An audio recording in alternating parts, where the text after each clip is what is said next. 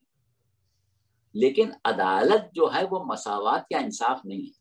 عدالت اس سے مختلف چیز ہے. آپ مساوات کی جب بات کرتے ہیں، مثال کے طور پر جیسے ابھی ہم نے کہا کہ آپ نے یہ کہا کہ صاحب اگر اللہ کو عقل بانٹنا تھی سب کو برابر بانٹ دیتا، دولت بانٹنا تھی سب کو برابر برابر بانٹ دیتا، شہرت بانٹنا تھی سب کو برابر برابر بانٹ دیتا، علم بانٹنا تھا سب کو برابر برابر بانٹ دیتا. اس کو ہم دو طریقوں سے آپ کے سامنے رکھیں. دیکھیے اگر آپ اشیاء عالم کی طرف توجہ کریں،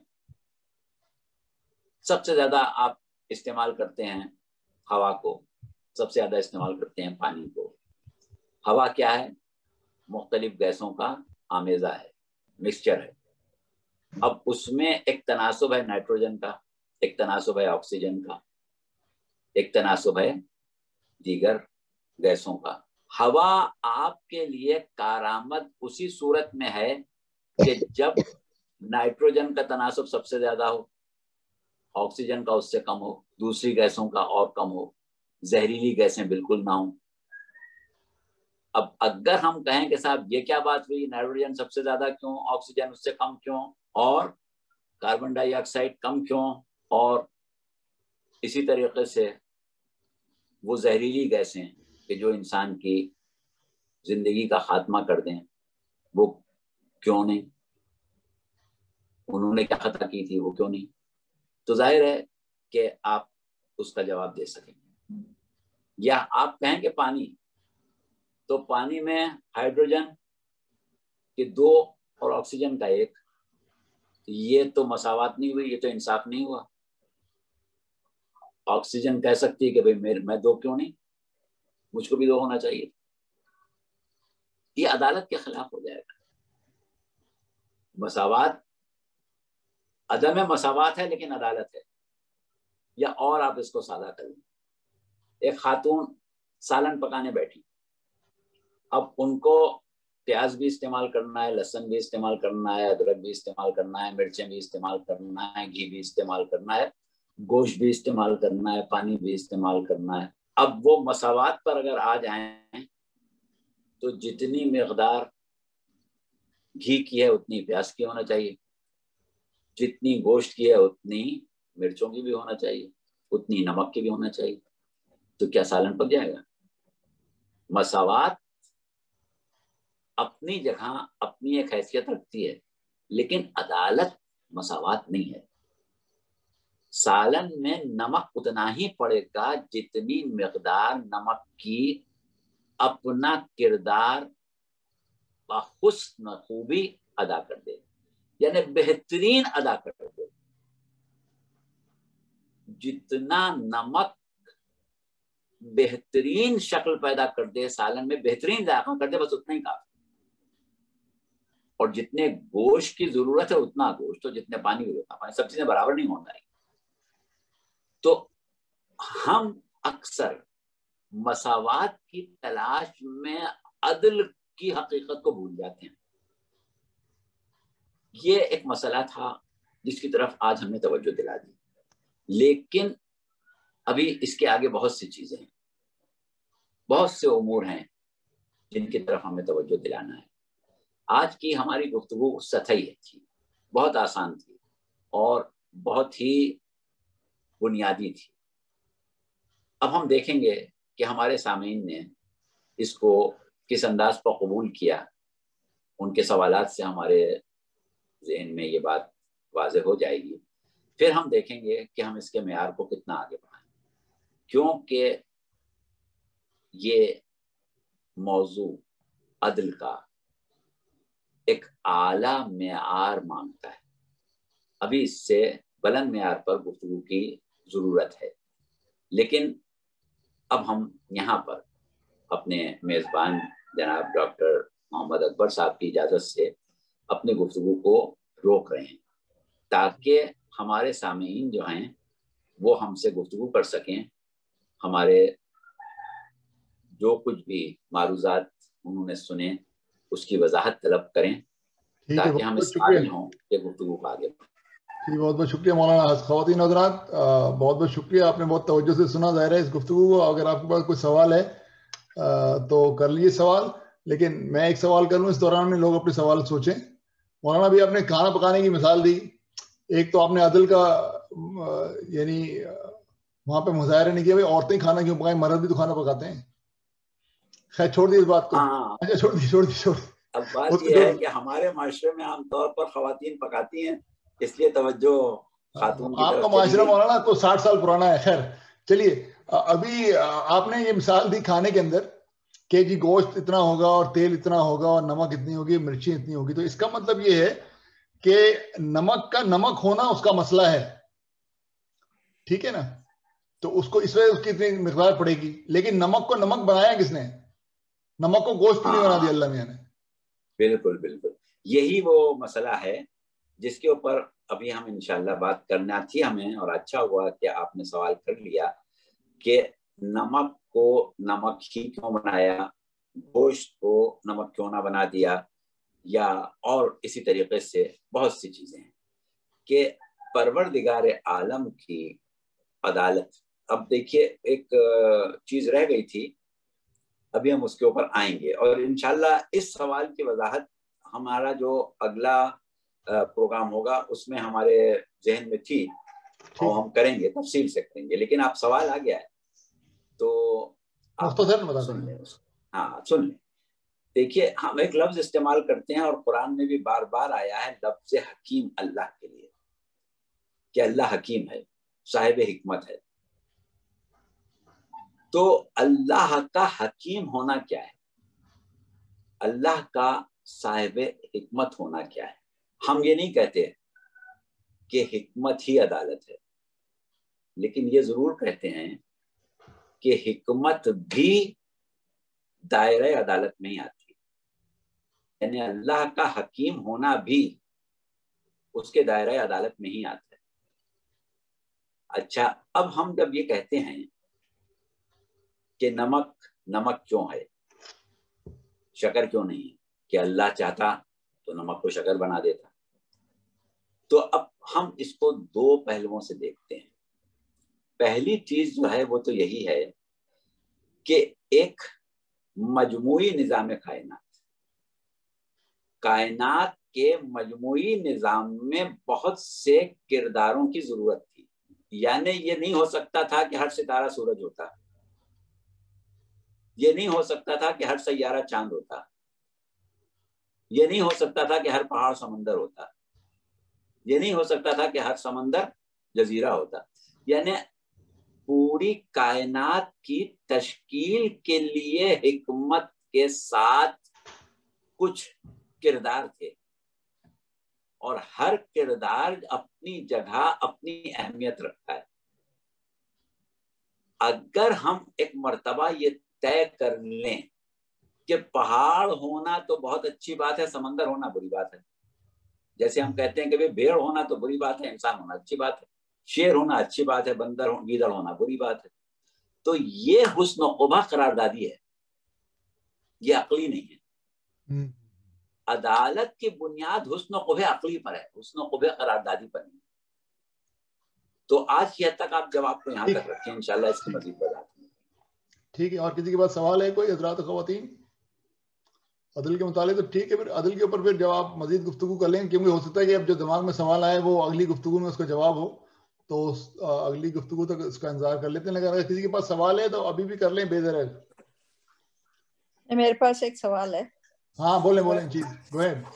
ہاں جی فرمائیے. جی السلام علیکم مولانا صاحب. یہ آپ کی گفتگو سے تو یہ پتہ چلا کہ جو ہم عدالت کو عام طور پہ انصاف سمجھتے ہیں وہ صحیح نہیں ہے. عدالت تو ہے وہ ایک جس کو میں انگریزی میں کہوں گی کہ پینیکل آف پرفیکشن. پرفیکشن ہے عدالت. وہ انصاف سے اس کو انصاف یا مساوات عدالت نہیں ہے، وہ نہیں. ٹھیک ہے. تو اسی لیے اگر جو ہم عام طور پہ آپ نے کہا کہ لوگ سوال کرتے ہیں کہہ رہے اللہ کی قدرت اتنی ساری ہے، کوئی کالا ہے، کوئی موٹا ہے، کوئی ایسا کیوں بنا دیا؟ تو وہ عدالت ہے کہ وہ اس میں بھی پرفیکشن ہے. وہ مساوات یا انصاف نہیں ہے کہ کوئی آدمی کالا کیوں ہے اور کوئی آدمی موٹا کیوں ہے. وہ اللہ نے اس کو بھی پرفیکشن میں ہی بنایا. یہ بالکل صحیح کہا، بالکل صحیح فرمایا آپ نے. ایسا ہی ہے، ہاں اس کو ایسا ہی ہونا چاہیے تھا. ٹھیک، سمجھیے. شکریہ جی ندیم بھائی. اچھا جی، السلام علیکم مولانا صاحب. وعلیکم السلام. اچھا، ہم نے تو جو سنا ہے شروع سے اصول دین ہوتے تھے، پھر ایک فروع دین ہوتے تھے. یہ اصول ایمان کیا ہوتے ہیں؟ یہ بھی کوئی الگ سے لسٹ ہے ان کی کوئی؟ نہیں، آپ اس کو اسی طرح رکھیں، اس میں تبدیلی نہ کریں. اصول دین اور فروع دین ہی سمجھیں، اور 5 چیزوں کو اصول دین سمجھیں، باقی کو جو آپ کو 10 چیزیں فروع دین کے طور پر پیش کی گئی ہیں، نماز، روزہ، حج، زکوٰۃ وغیرہ، اس کو فروع دین ہی سمجھیں.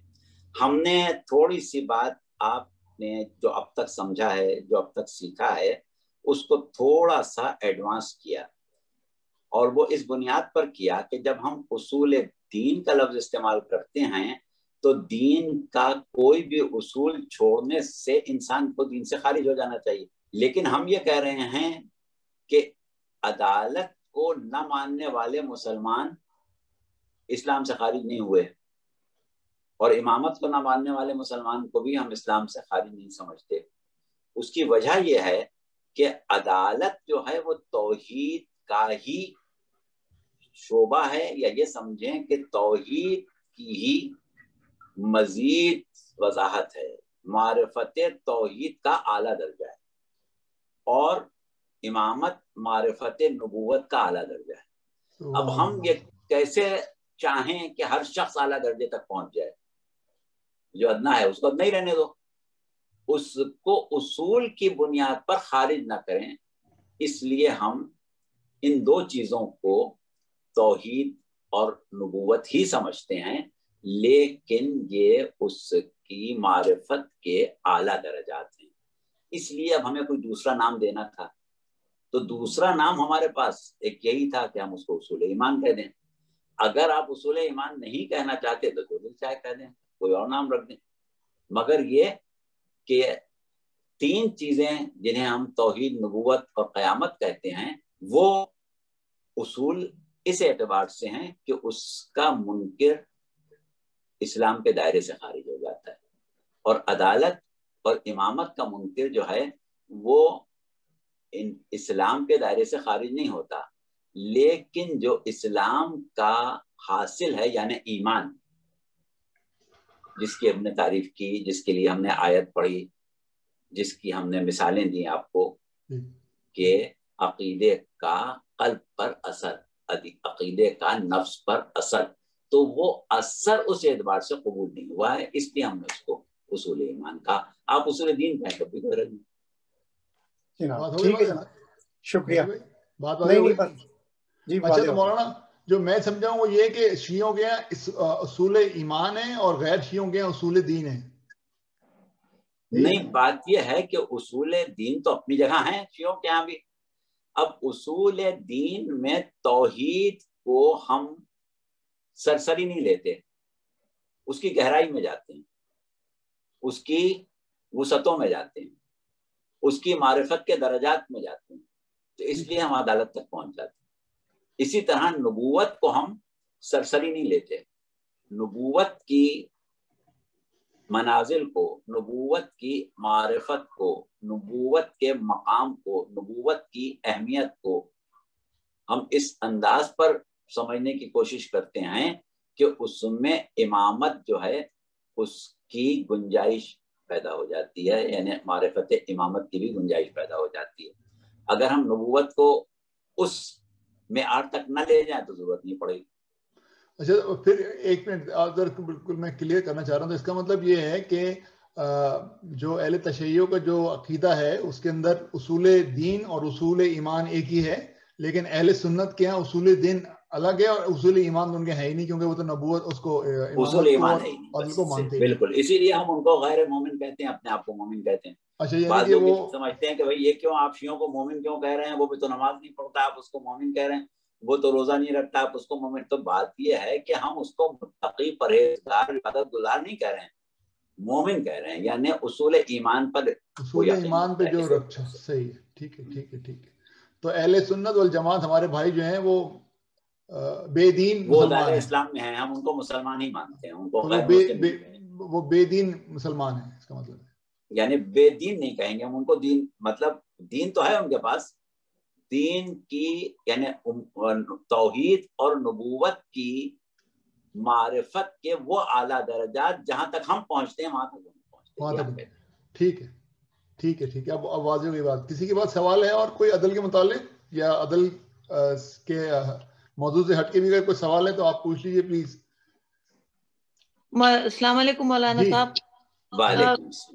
اچھا لیکچر آپ نے بہت اچھی طرح ایکسپلین کیا عدالت کو, لیکن جہاں آ کے ہم اٹک جاتے ہیں وہ وہی حکمت اور عدالت کا جو آپ نے ایکسپلین کیا ہے کہ اتنی دنیا میں سفرنگ ہے, یہ وبا پھیلی, ملینز اس میں ختم ہو رہے ہیں, تو ہم بس یہ اپنے دل کو یہ سمجھا لیں کہ یہی اسی میں اس کی کوئی حکمت ہے.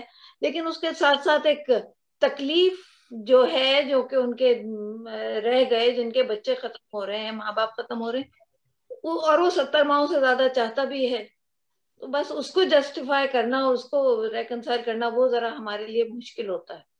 جی ہاں بالکل, ہمیں اندازہ ہے اور ہمارا یہ وعدہ بھی ہے کہ یہی وہ چیزیں ہیں کہ جن کی طرف ہم انشاءاللہ اگلی نشست میں تفصیل سے توجہ دیں گے. کیونکہ ہم نے ابھی ایک بات کہی کہ ہم مجبور ہیں کہ ہم معرفت پروردگار عالم کے لیے ذریعہ بناتے ہیں مخلوقات کو, کائنات کو, نظام کائنات کو. اب اس میں ہمیں کوئی اپنے حساب سے خرابی نظر آ جائے, اپنے حساب سے ایرر نظر آ جائے تو ہم پریشان ہو جاتے ہیں. تو اب سوال یہ ہے کہ جس کو ہم خرابی یا ہم ایرر کہہ رہے ہیں, آیا وہ خرابی وہ ایرر جو ہے وہ عدالت کے سے ٹکرا رہا ہے یا نہیں ٹکرا رہا ہے, اس پر انشاءاللہ گفتگو کریں گے. صحیح ٹھیک ہے. اور خضر کا واقعہ جو ہے اس کے اندر تو لگتا تھا موسیٰ کو کہ یہ تو بڑی گڑبڑ کر دی انہوں نے, سوراخ کر دیا کشتی کے اندر, لیکن بعد میں پتہ لگا کہ وہ تو گڑبڑ نہیں کری تھی انہوں نے, تو سوراخ کرنا ضروری, سوراخ نہ کرتے تو گڑبڑ تھی. وہی والی بات ہے کہ ہر انسان اپنے علم کی حد تک چیزوں کو سمجھتا ہے اور نتائج نکالتا ہے. صحیح بات. کیونکہ یہ جو بات آپ نے مثال دی, بہت اچھی مثال دی. جناب خضر نے جو جملہ کہا تھا اس کا اردو ترجمہ ہم کر دیں, حضرت موسیٰ سے وہ یہی کہا تھا کہ تم میرے ساتھ صبر نہیں کر سکو گے کیونکہ تم ان امور کا علم نہیں رکھتے. اس لیے نہیں کہ تم صبر کی طاقت نہیں رکھتے, تم صبر علم نہیں رکھتے, علم رکھتے ہوتے تو صبر کر لیتے. صحیح بات. تو اب مسئلہ یہی ہے کہ ہمارا علم ناقص ہے. ہم یہ سمجھتے ہیں کہ ہم نے مکمل علم حاصل کر لیا, حالانکہ ہماری حالت یہ ہے کہ صدیوں سے ہم علم طب میں ترقی کر رہے ہیں, اور آج ہم یہ سمجھتے ہیں کہ علم طب میں ہم نے بہت ترقی کر لی ہے, لیکن اس کے باوجود ہم یہ دعویٰ نہیں کر سکتے کہ ہم جسم انسانی کے ہر راز کو سمجھ چکے ہیں. صحیح بات. ابھی ہم پیچھے ہیں. تو جب ہم اپنے جسم کے رموز کو نہیں سمجھ سکے تو اسرار اور رموز کائنات کو ہم کہاں سمجھ لیں گے. سبحان اللہ سبحان اللہ. جی ساجد بھائی کیمرہ بھی کھول لیں اگر شیو کر رکھا ہے تو. جی انشاءاللہ اگلی دفعہ. اچھا السلام علیکم مولانا صاحب. وعلیکم. ایک موقع پہ کسی نے عدالت سے ڈس ایگری کرتے ہوئے یہ ایک آیت کوٹ کی کہ بسم اللہ الرحمن الرحیم, ہوا تھا عز و من تشاء وتذل و من تشاء, کہ اللہ جسے چاہے عزت دے جسے چاہے ذلت دے. کہا یہ اس کی عدالت کے ساتھ نہیں بیٹھتا. تو اس کی وضاحت کریں گے آپ؟ جی ہاں, اس کی وضاحت فی الحال ایک حد تک ہم کیے دیتے ہیں. جی.